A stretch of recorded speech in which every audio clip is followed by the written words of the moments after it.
I, 36 years old, met my wife, Bailey, 33 years old, 9 years ago through mutual coworkers, and we hit it off immediately. I fell absolutely head over heels with this woman. She was everything I was looking for. I had gotten out of a toxic, dare I say abusive, long-term relationship right before that with a woman Bailey had been acquainted with, but not friends with. I had her blocked on everything and had no contact with her since breaking up. We got married right after the tail end of the pandemic, bought our first house together, and started trying to conceive. That was difficult because Bailey has PCOS, but last year she finally gave birth to our first daughter. I'm having a blast being a dad. It's kind of a dream come true. I finally got my happy life with my perfect wife. My perfect wife. Until last Monday. My laptop's battery shit the bed, so I opened up Bailey's work tablet with an attached keyboard. You can set it up like a monitor to check on some tax stuff. She wasn't home. It was just me and the baby, but we've never asked permission to use each other's devices. We've always been open like that. There's nothing for us to hide. That's what I thought. When I opened up the internet, I noticed she had the incognito tab open. Never in a million years did I expect to discover what I did. My wife has a secret Google account with a photo album saved called XX. So I clicked on it. Did I discover an affair? Nudes? Nope. In this Google album were over 300 photos, 348 actually, of MYX. The woman I was with right before I met Bailey. The woman who tormented me and made me feel worthless. The album said it was started back right around the time Bailey and I started dating and was updated as recently as 2 weeks ago. The photos range from candid shots with family to pictures at her work functions. There were even pictures from her yearbook. I don't know how Bailey could have found her high school yearbook photos. Photos from vacations, ID photos from work, pictures of her in crowds, screenshots of videos, and screen recordings of videos. Just her. The other people in the photos would be scribbled out, or the photo would be cropped and zoomed in just on my ex. There was other disturbing things I found too. There was another album with just zoomed up pictures of my ex's hair. Come to think of it, Bailey had recently started wearing her hair different and my ex had a very identifiable hair type. There was another album with screenshots of comments on social media. Of course I can't find them because I have her blocked. Like, Facebook groups she's in and public posts. And my ex is very low-key on social media. I can't imagine the lengths Bailey went to find them. My ex literally lives in another country now. There were also different links to the exact outfits she was wearing, like very specific blouses and trousers you'd have to really go looking for to find. A specific water bottle I remembered her purchasing, and identical hiking boots and sandals. So basically, my partner of almost a decade has been single white femaling my ex-girlfriend, has secretly stalked her to the point of buying her exact clothes and changing her hair. And now I'm starting to realize Bailey's new interests over the years were just my ex's. Bailey has turned herself into my ex. Everything feels like a lie. Our love feels like a lie. The things we share feel like a lie. I threw up and had a panic attack. I looked at our daughter and felt betrayed. I haven't confronted her yet. I don't know if I want to. I want to run away with our daughter. I want to print out all her pictures, leave them on the table, and disappear. I don't know what to do. I just want to throw up. Update July 7th, 2024. I'm pretty sure I accidentally got my original post removed just now because I tried to update it with a link to my update. Oops. Anyway, I'm the guy who found the Google Drive full of pictures of my ex. So, I was not expecting my original post to go viral on YouTube and TikTok and have so many responses. Yikes. I am overwhelmed by the support. I am humbled by the number of people who have been through this experience on both sides.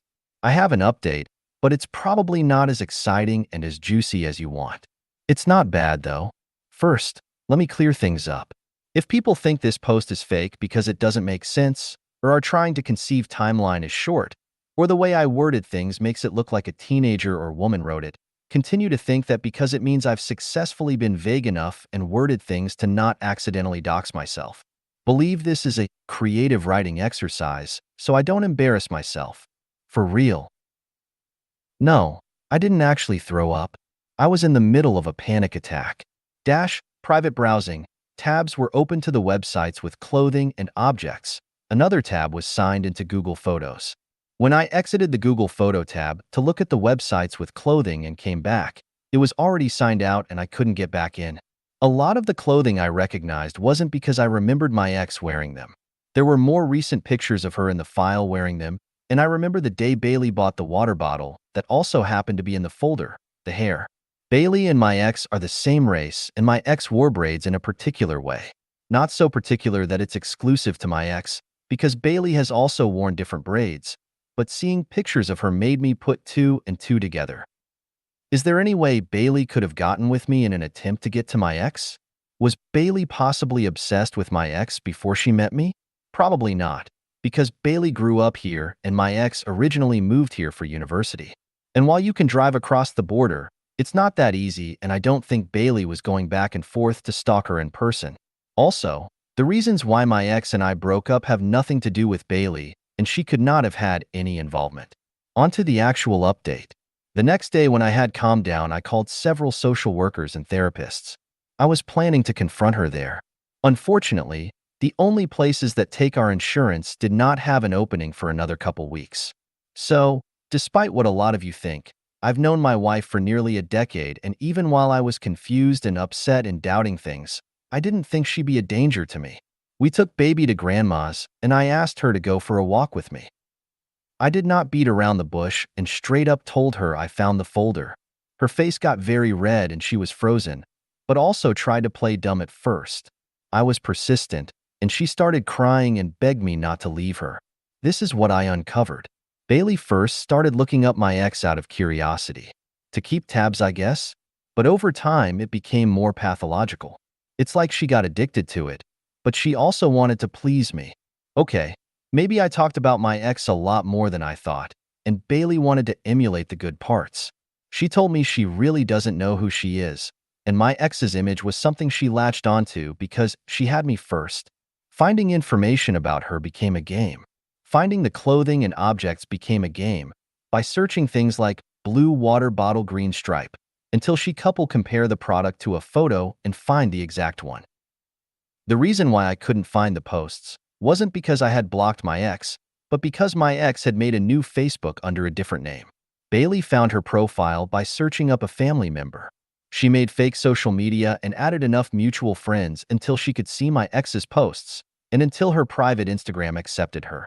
She weaseled her way into her exercise Facebook group, where the videos were posted, and searched her school on a yearbook website to find the yearbook pictures. Over time, she just collected the images and would get excited to find something new, despite the fact that my ex is extremely private on social media. The folder had originally been called Hex the Ex. In case I discovered it, she was going to make the excuse of saving the pictures to put a hex on her. When she made a burner Google account, she deleted the old folder and named the new one XX. Then she got sloppy and comfortable, and that's right around the time I just happened to open the work tablet. We took a break. It was a while. We made it to couples counseling, and Bailey and I also began seeing separate therapists. She still has not had an assessment with a psychiatrist, but it's on the list. She promised to stop and deleted the album in front of me. Slowly, certain clothing items began to disappear from the closet. I still do not entirely trust her, and that is for me to work on. I'm afraid she has another secret account somewhere, like a backup. The physical mimicking is actually stopping, though, including the hair change. We're still not okay. I want us to be okay, and it's okay if that takes time. If we end up not being okay, then that's something I have to deal with. What I do know is that my wife is incredibly insecure, probably mentally ill, and is misled. I don't really want to walk away from that. Although this probably isn't the most exciting update, I appreciate the private messages I just couldn't get back to, Reddit cares, and links to resources. I'm not sure how I feel about social media, YouTube, and TikTok picking up on my story though. That's wild. Until next time, if I ever give another update, I hope it's a good one.